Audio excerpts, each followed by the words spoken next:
Pernahkah kalian merasa berada di puncak kebahagiaan? Memiliki suami yang dipuja semua orang, namun tiba-tiba dunia itu runtuh hanya karena satu kalimat dari orang tua sendiri?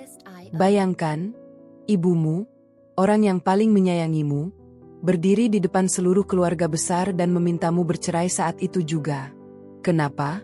Apa yang dia lihat yang tidak aku lihat? Rahasia besar apa yang selama ini disembunyikan dariku? Assalamualaikum sahabat. Selamat bergabung di channel ini kisahku. Sebelum memulai cerita ini, tuliskan di kolom komentar dari kota mana kalian menonton video ini. Dan mari bersama untuk like, komen, share, dan subscribe. Serta mari kita tuliskan sholawat di komentar agar kelak kita mendapatkan syafaat di akhirat nanti. Amin ya robbal alamin. Mari kita mulai ceritanya. Namaku Maya, dan jika kebahagiaan bisa diukur dengan angka, mungkin nilaiku adalah 10 sempurna.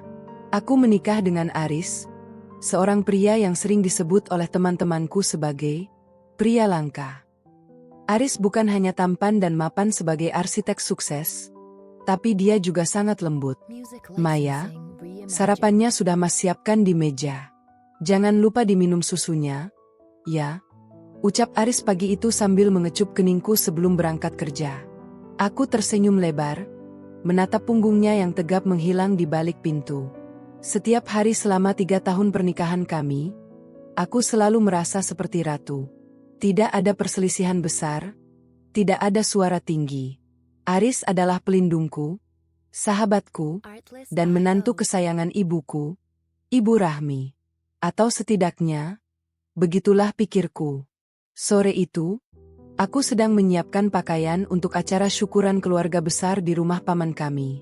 Ibuku datang lebih awal ke rumah kami. Biasanya, ibu akan langsung memeluk Aris atau membawakan makanan kesukaan suamiku itu.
Nyalami ibu. Namun, yang terjadi selanjutnya membuat jantungku seolah berhenti berdetak. Ibu menarik tangannya dengan cepat, menolak sentuhan Aris, dan langsung berdiri tanpa sepatah kata pun. Ia berjalan keluar rumah begitu saja, meninggalkan aku yang kebingungan dan Aris yang terpaku dengan wajah penuh luka yang sangat meyakinkan. Mas ada salah ya sama ibu? Tanya Aris lirih, suaranya terdengar sangat sedih. Aku menggeleng cepat, memeluk suamiku dengan erat. Mungkin ibu hanya lelah. Mas, jangan dimasukkan ke hati ya. Aku tidak tahu bahwa sikap aneh ibu hanyalah awal dari sebuah badai besar. Aku tidak tahu bahwa di balik senyum lembut Aris yang sedang memelukku ini, ada sesuatu yang sedang ia tutupi dengan sangat rapat. Dan aku benar-benar tidak menyangka, bahwa beberapa jam lagi, di depan seluruh keluarga besar, ibu akan menghancurkan hidupku demi menyelamatkanku. Kehancuran itu dimulai dengan sebuah senyum. Senyum Aris yang begitu menawan saat kami melangkah masuk ke rumah besar Om Hendra, untuk acara syukuran malam itu. Aku berusaha menepis perasaan ganjil yang ditinggalkan ibu di rumah tadi, meyakinkan diriku bahwa semuanya akan baik-baik saja. Rumah Om Hendra sudah dipenuhi kerabat. Aroma masakan yang lezat dan suara tawa memenuhi udara, menciptakan suasana hangat yang seharusnya membuatku tenang. Aris, seperti biasa, menjadi pusat perhatian. Ia menyalami semua orang dengan sopan, membantu membawakan piring, dan mendengarkan cerita paman-pamanku dengan antusiasme yang luar biasa. Maya, kamu benar-benar memenangkan lotre kehidupan dengan memiliki Aris, bisik Tante Sarah sambil menggenggam bahuku. Lihat dia, sukses tapi tetap rendah hati. Tidak ada pria seperti dia zaman sekarang. Aku tersenyum, meski mataku terus mencari sosok ibu. Akhirnya, aku menemukannya. Ibu duduk di pojok ruangan,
rasa simpati kepadanya dan justru menyalahkan ibu. Maafkan Aris, Bu. Aris hanya ingin membantu, ucapnya dengan suara yang bergetar. Aku menarik napas dalam-dalam, merasa terjepit di antara dua orang yang paling aku cintai. Aku merasa ada sesuatu yang salah, tapi aku tidak bisa menebak apa itu. Saat itulah, Om Hendra berdiri dan meminta semua orang berkumpul di meja makan besar untuk sesi doa dan pengumuman penting. Aku tidak tahu bahwa di meja makan itulah, ibu akan menjatuhkan sebuah pengakuan yang membuat seluruh keluarga besar kami terguncang hebat. Sebuah permintaan yang akan mengubah statusku dari seorang istri bahagia menjadi wanita paling hancur dalam semalam. Suasana seketika hening saat Om Hendra bersiap memimpin doa. Namun, sebelum kata pertama terucap, kursi kayu yang diduduki ibu berderit nyaring. Ibu berdiri dengan napas yang memburu, tangannya yang kurus mencengkeram pinggiran meja makan hingga buku-buku jarinya memutih. Tunggu. Suara ibu bergetar, namun cukup keras untuk menghentikan segalanya. Ada hal yang lebih penting daripada sekadar doa makan malam. Aku merasakan firasat buruk menjalari punggungku. Aku mencoba menarik lengan baju ibu, berbisik lirih agar beliau tenang. Bu, duduklah. Malu dilihat keluarga besar. Tapi ibu mengibaskan tanganku. Matanya yang sembab menatap lurus ke arah Aris, yang duduk di sampingku dengan wajah tenang. Terlalu tenang untuk situasi semencekam ini. Maya, anakku. Ibu menatapku dengan tatapan paling pilu yang pernah kulihat. Di depan semua pamanmu, tantemu, dan seluruh keluarga besar kita, ibu memintamu, tidak. Ibu memerintahkanmu untuk menceraikan Aris malam ini juga. Hening. Sunyi yang memekakkan telinga. Detik berikutnya, ruangan itu meledak dalam kegaduhan. Mbak Rahmi, apa-apaan ini? Seru Om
Ikan perawat ke infusnya 10 menit lagi.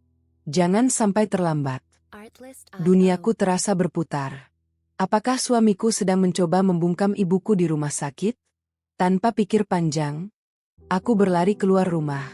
Aku tidak memedulikan badai yang mulai mengguyur kota. Pikiranku hanya tertuju pada satu hal, menyelamatkan ibu. Sepanjang perjalanan di dalam taksi, tanganku tak henti-hentinya gemetar, mencoba menghubungi nomor misterius yang mengirimkan pesan tadi, namun nomor itu sudah tidak aktif. "Pak, tolong lebih cepat," seruku pada sopir taksi dengan suara serak.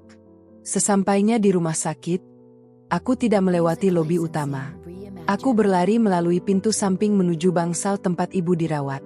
Lorong rumah sakit terasa sangat panjang dan dingin, bau karbol yang tajam seolah menusuk paru.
"Kamu kenapa kembali lagi? Kamu mengejutkan perawatnya." "Sayang." Aris mencoba meraih bahuku, tapi untuk pertama kalinya dalam hidupku,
Lah, bisakah Mas belikan aku kopi di kantin bawah? Aku butuh sesuatu agar tidak pingsan. Aris menoleh, menatapku dengan tatapan menyelidik. Ia tampak ragu, namun akhirnya mengangguk. Baiklah, tunggu di sini, jangan kemana-mana. Mas segera kembali. Begitu pintu tertutup dan langkah kakinya menjauh, aku langsung menyambar jas itu. Tanganku gemetar hebat saat merogoh saku dalamnya. Aku menarik amplop coklat itu keluar. Di dalamnya bukan hanya sekadar kertas, melainkan beberapa lembar foto dan dokumen resmi. Saat aku membuka lembar pertama, duniaku seolah runtuh untuk kedua kalinya. Foto itu menunjukkan Aris sedang berjabat tangan dengan seorang pria tua yang kukenal sebagai saingan bisnis almarhum ayahku. Dan dokumen di bawahnya, itu adalah surat kuasa balik nama rumah peninggalan ayah atas nama Aris, lengkap dengan tanda tanganku yang dipalsukan. Tiba-tiba, suara pintu terbuka mengejutkanku.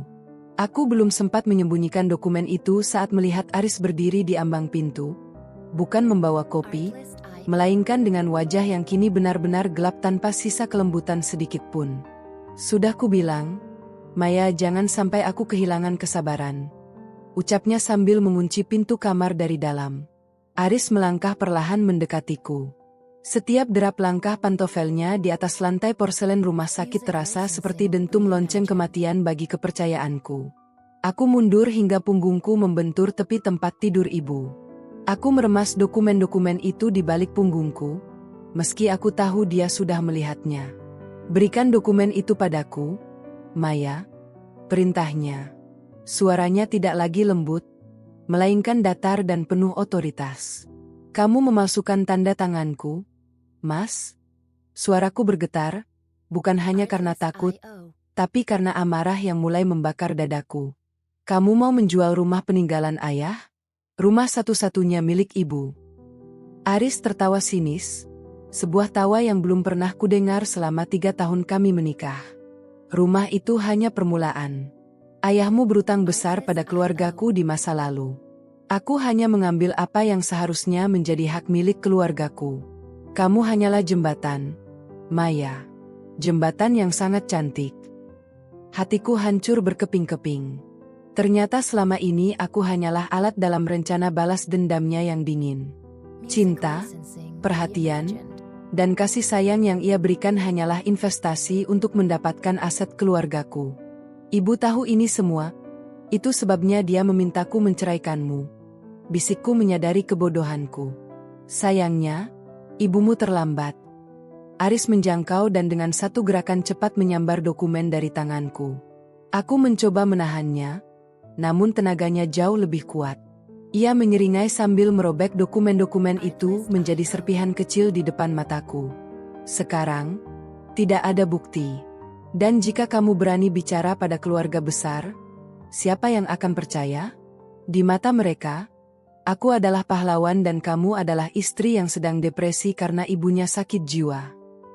Ia mendekatkan wajahnya ke telingaku. Tetaplah menjadi istri yang manis, atau aku pastikan ibu tidak akan pernah bangun dari tidurnya.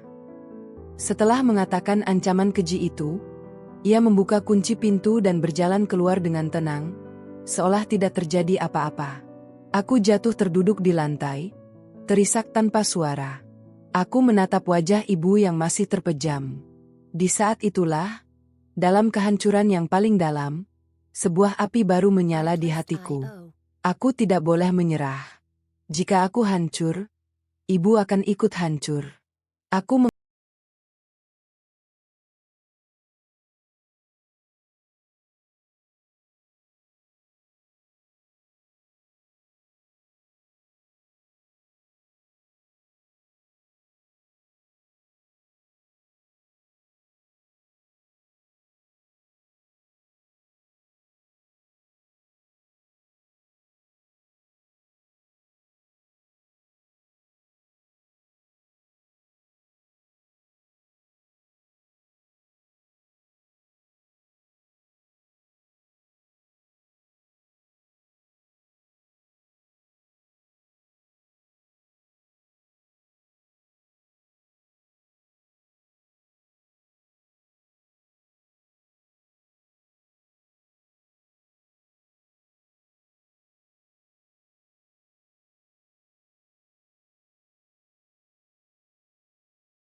Aris. Bukan ponsel kantor yang biasa dia tunjukkan padamu, tapi ponsel khusus yang selalu dia simpan di brankas tersembunyi di ruang kerjanya, jawab Rio tegas. Rintanganku adalah Aris tidak pernah membiarkanku masuk ke ruang kerja itu sendirian lagi sejak kejadian di rumah sakit. Aku harus mencari cara untuk mengalihkan perhatiannya besok pagi, tepat saat keluarga besar datang menjenguk ibu. Aku akan melakukannya, bisikku penuh tekad. Aku akan mengambil ponsel itu, apapun risikonya. Pagi harinya, suasana rumah terasa begitu dingin, meski matahari bersinar terik menembus jendela kaca. Aris sudah rapi dengan kemeja birunya, tampak begitu tenang seolah dia tidak baru saja mengancam nyawa ibu mertuanya semalam. Mas berangkat ke rumah sakit dulu ya, sayang, katanya sambil merapikan jam tangan mahalnya. Keluarga besar akan berkumpul di sana jam 10. Kamu jangan terlambat, ya. Tunjukkan pada mereka bahwa kita baik-baik saja. Iya, Mas. Aku harus merapikan beberapa dokumen pekerjaan dulu, nanti aku menyusul. Jawabku sesantai mungkin, meski tanganku berkeringat dingin di balik saku daster. Begitu mobil Aris keluar dari gerbang, aku langsung berlari menuju ruang kerjanya. Pintu itu terkunci rapat dengan sistem sensor sidik jari. Namun, Rio sudah memberiku alat kecil semalam, sebuah pemindai yang bisa menduplikasi residu sidik jari yang tertinggal di panel sensor. Klik. Pintu terbuka. Jantungku serasa ingin melompat keluar. Aku masuk ke ruangan yang berbau parfum maskulin Aris yang kini terasa memuakkan. Aku mulai mencari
ada lagi jalan keluar.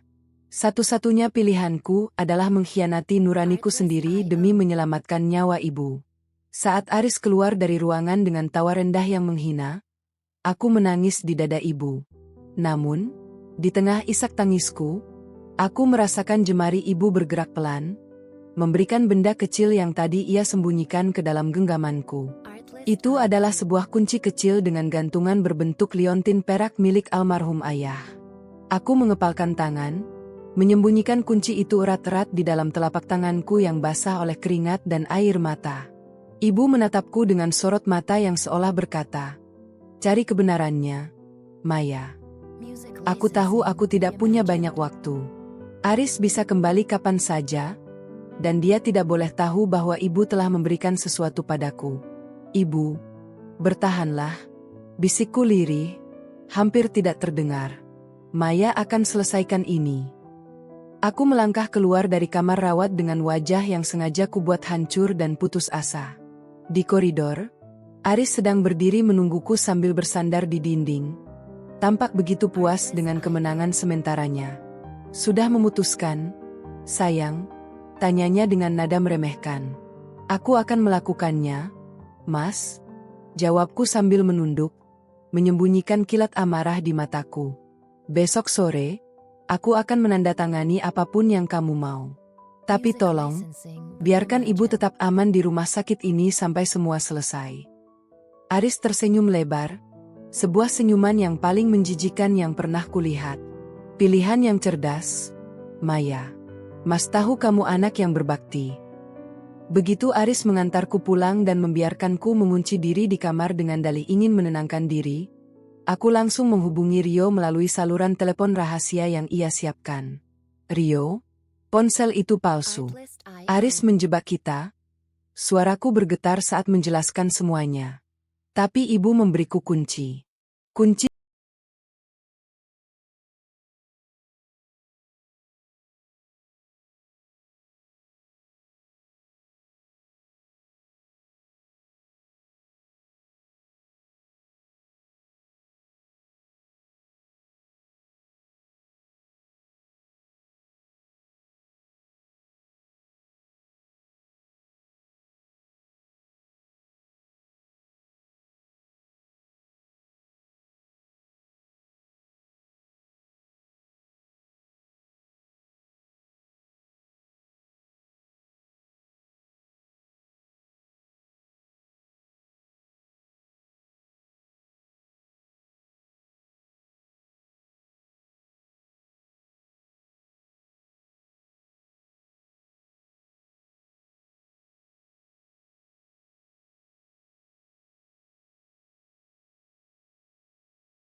"Rio, aku butuh pengalihan," bisikku pada ponsel. 5 menit lagi, kirimkan paket apapun ke gerbang depan. Buat mereka sibuk." Aku segera mengganti pakaianku dengan jaket hitam gelap dan celana kain yang ringan. Kunci liontin ayahku kalungkan erat di leher, tersembunyi di balik kaosku. Dinginnya logam itu seolah memberikan kekuatan tambahan pada detak jantungku yang kian tak beraturan. Tepat 5 menit kemudian, sebuah kurir motor datang dengan suara knalpot yang bising, berteriak memanggil nama Aris di depan gerbang. Kedua penjaga itu mendekat, mencoba mengusir sang kurir yang sengaja beradu argumen dengan nada tinggi sesuai instruksi Rio. "Inilah saatnya. Aku tidak keluar lewat pintu depan. Aku merayap menuju balkon belakang, lalu turun melewati pipa air dan mendarat di atas tumpukan jerami di taman belakang yang jarang dilewati. Dengan napas yang tertahan, Aku memanjat pagar tembok belakang yang berbatasan langsung dengan gang sempit. Saat kakiku menginjak aspal gang, hujan deras tiba-tiba tumpah dari langit, seolah alam sedang membantuku menyamarkan jejak. Aku berlari sekuat tenaga, tidak memedulikan genangan air yang membasahi sepatuku, menuju jalan raya untuk mencari taksi. Ke Bank Niaga Pusat. Cepat, Pak. Seruku saat berhasil masuk ke dalam taksi yang lewat. Sepanjang perjalanan, aku terus melihat ke kaca spion, takut melihat mobil hitam Aris membuntutiku. Arloji di tanganku menunjukkan pukul 14.45. 15 menit lagi ban akan tutup. Sesampainya di sana, aku berlari masuk dengan tubuh basah kuyup. Petugas bank menatapku dengan curiga, namun saat aku menunjukkan kunci liontin perak itu dan menyebutkan nomor identitas ayah, wajahnya berubah menjadi sangat formal. Silakan lewat sini, Bu Maya. Kotak deposit ini sudah tidak disentuh selama 10 tahun. Ucap petugas itu sambil membimbingku ke ruang brankas bawah tanah yang dingin dan kedap suara. Tanganku gemetar saat memasukkan kunci itu ke lubang kotak nomor 709. Klik. Pintu kecil itu terbuka. Di dalamnya, tidak ada emas atau tumpukan uang. Hanya ada sebuah buku harian tua milik ayah dan sebuah alat perekam suara kecil digital. Aku menyalakan alat perekam itu dengan jempol yang bergetar. Maya, jika kamu mendengarkan ini, berarti Aris telah menunjukkan wajah aslinya. Suara ayah terdengar serak, menggema di ruangan sunyi itu. Jangan percaya padanya. Dia bukan anak dari sahabatku. Dia adalah orang yang menyebabkan kebangkrutan perusahaan kita melalui sabotase internal. Dan ibu tahu, ibu menyimpan bukti transaksi ilegalnya di tempat yang hanya bisa dibuka dengan kunci ini. Air mataku tumpah. Ternyata selama ini ayah sudah memperingatkanku dari balik liang lahat.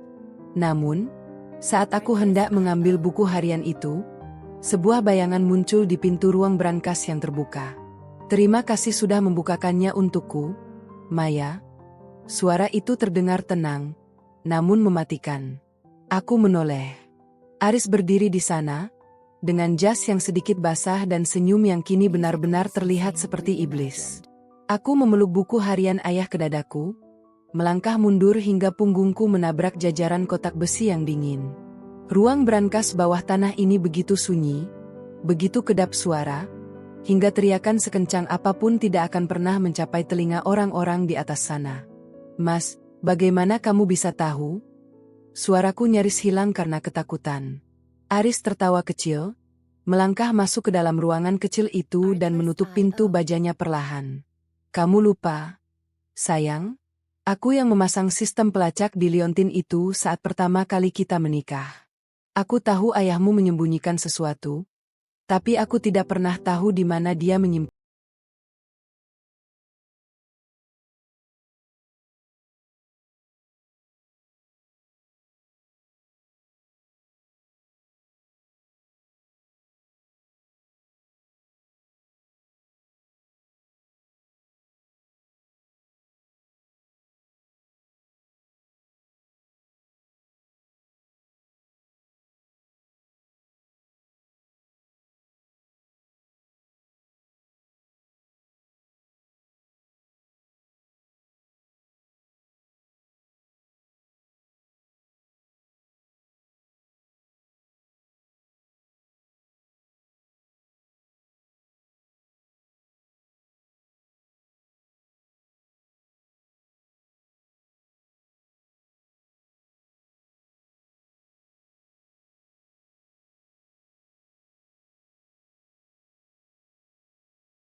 menyentuh sampul buku tersebut, aku mengambil keputusan paling berisiko dalam hidupku. Aku tidak menyerahkannya begitu saja. Ambil ini jika kamu bisa, bisikku. Lalu dengan sekuat tenaga aku melemparkan buku harian itu ke arah lubang pembuangan udara yang sempit di sudut atas ruangan. Sementara aku sendiri menerjang ke arah tombol darurat berwarna merah di samping pintu. Suara sirine alarm bank meledak seketika, memekakkan telinga. Wajah Aris yang tadinya tenang berubah menjadi murka yang luar biasa. Ia mencengkeram bahuku, namun pintu baja otomatis mulai bergeser menutup karena sistem keamanan darurat yang terpicu. Kamu telah memilih jalan yang salah, Maya, bentak Aris di tengah raungan sirine.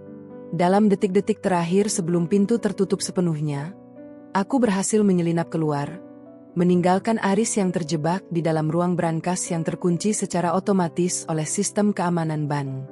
Namun, aku tahu ini bukan akhir.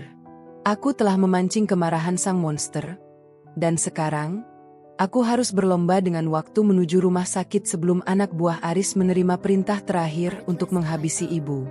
Aku berlari menembus kerumunan petugas keamanan bank yang tampak bingung karena alarm yang meraung-raung. Kakiku terasa mati rasa, namun adrenalin memaksaku untuk terus bergerak. Aku tidak peduli pada buku harian yang tertinggal di dalam sana, yang ada di pikiranku hanyalah ibu. Aris pasti sudah memberi instruksi kepada anak buahnya jika terjadi sesuatu padanya. Rio, jemput aku di gerbang samping ban. Sekarang, teriakku ke ponsel sambil terengah-engah. Hanya dalam hitungan menit, mobil tua Rio tiba di depanku. Aku melompat masuk bahkan sebelum mobil itu berhenti sempurna. Ke rumah sakit. Rio, cepat. Aris terjebak, tapi anak buahnya pasti sudah bergerak ke kamar ibu. Rio menginjak pedal gas dalam-dalam. Di tengah perjalanan yang menegangkan itu, aku merogoh saku jaketku. Alat perekam digital milik ayah. Aku hampir melupakannya. Saat aku menekannya, ternyata alat itu masih menyala dan sempat merekam seluruh pengakuan Aris di dalam ruang brankas tadi. Suara dinginnya yang mengaku telah menyabotase ayah dan mengancam nyawa ibu. Kita punya bukti.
Dia ingin aku mengumumkan kondisi mental ibu di depan keluarga besar hari ini.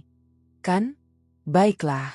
Kita akan mengadakan pertemuan itu sekarang juga, di lobi rumah sakit ini, jawabku sambil menggenggam alat perekam digital ayah. Aku segera menghubungi Om Hendra dan seluruh keluarga besar, mengatakan bahwa ibu mengalami mukjizat dan sudah bisa bicara, serta ingin menyampaikan wasiat penting di lobi rumah sakit agar semua bisa menyaksikan. Karena rasa penasaran dan kasih sayang mereka yang masih buta pada Aris, mereka semua setuju untuk datang dalam waktu singkat. Tante Sarah yang tadinya paling membela Aris, kini menutup mulutnya dengan tangan. Air mata kekecewaan mengalir di pipinya. Tega-teganya kamu, Aris, kami menganggapmu seperti anak sendiri. Aris melihat sekeliling. Ia melihat wajah-wajah yang dulu memujanya kini menatapnya dengan jijik. Ia berpaling padaku, wajahnya memerah karena amarah yang tak lagi tertahan. Kamu pikir kamu menang, Maya? Tanpa dokumen asli, kamu tidak punya kekuatan hukum apapun. Aku sudah memindahkan semua aset itu.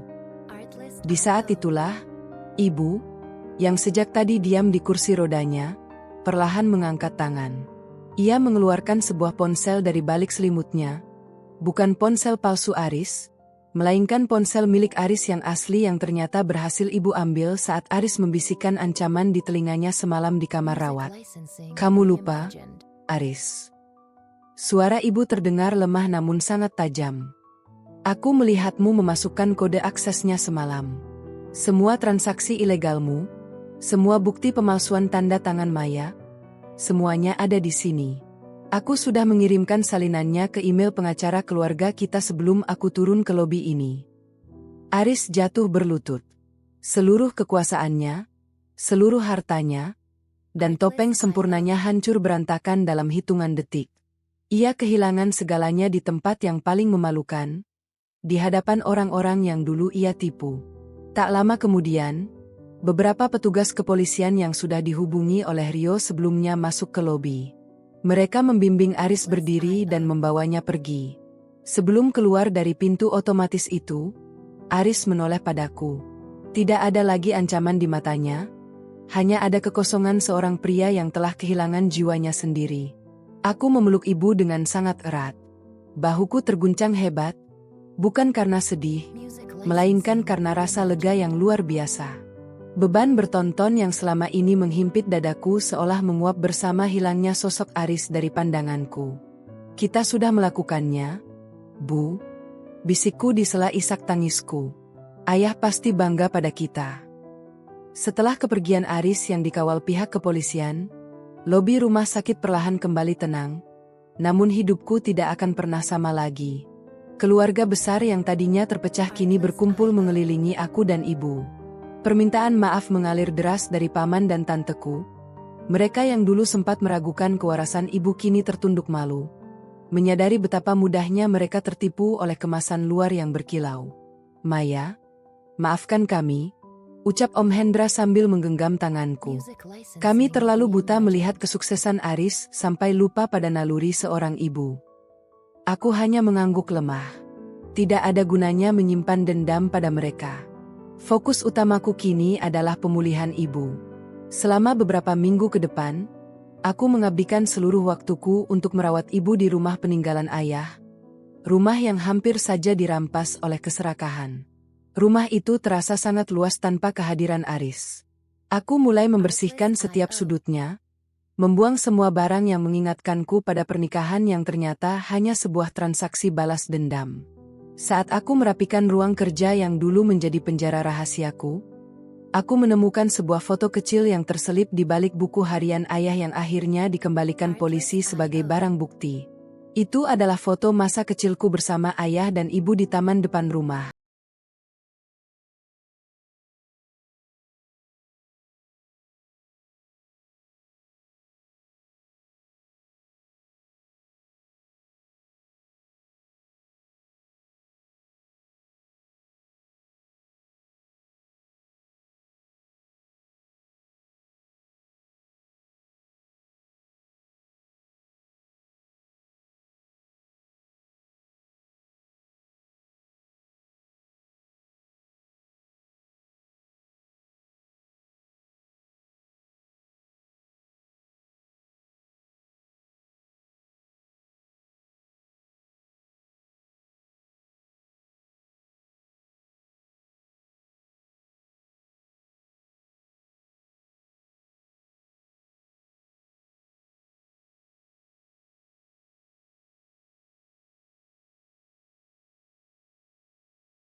di ruang brankas itu. Hingga suatu sore, ibu menghampiriku di beranda. Ia sudah bisa berjalan meski pelan. Maya, panggilnya lembut. Berhenti menoleh ke belakang. Badai itu ada bukan untuk menghancurkanmu, tapi untuk membersihkan jalanmu dari orang-orang yang salah. Aku menatap langit sore yang berwarna jingga. Untuk pertama kalinya dalam waktu yang lama, aku merasa bisa bernapas dengan lega tanpa rasa takut akan ada rahasia lain yang menghantuiku. Rio datang ke rumah sore itu dengan wajah yang tidak menunjukkan ketenangan seperti wajahku. Ia meletakkan laptopnya di meja ruang tamu dengan kasar. Maya, kita...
jauh lebih mematikan daripada vonis hakim manapun.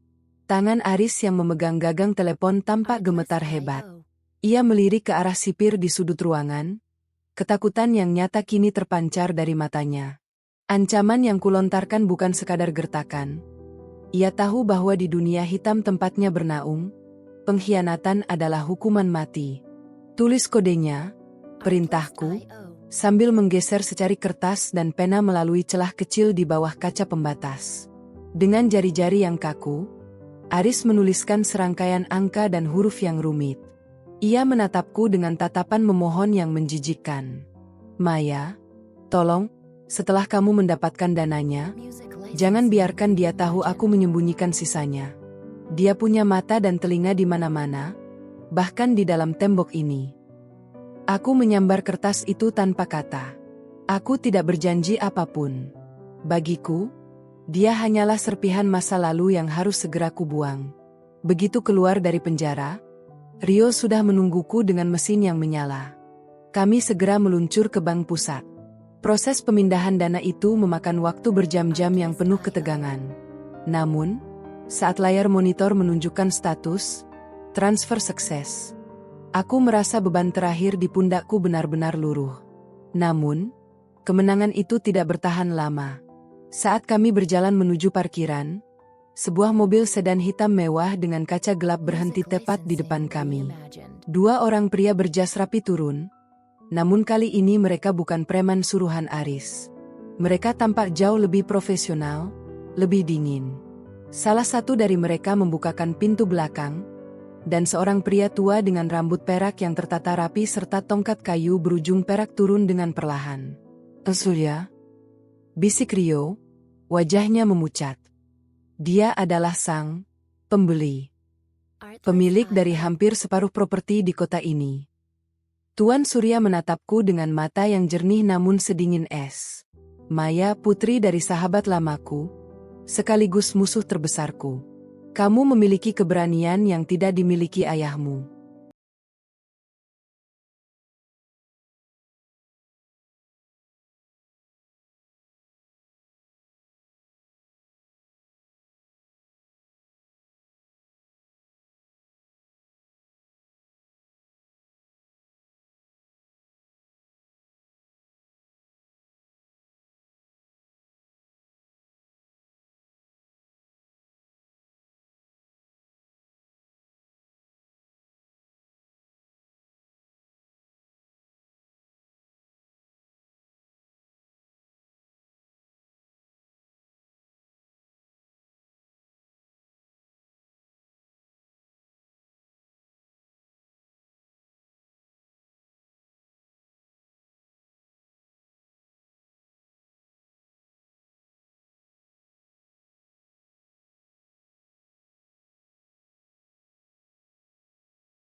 Akhirnya mencapai titik henti.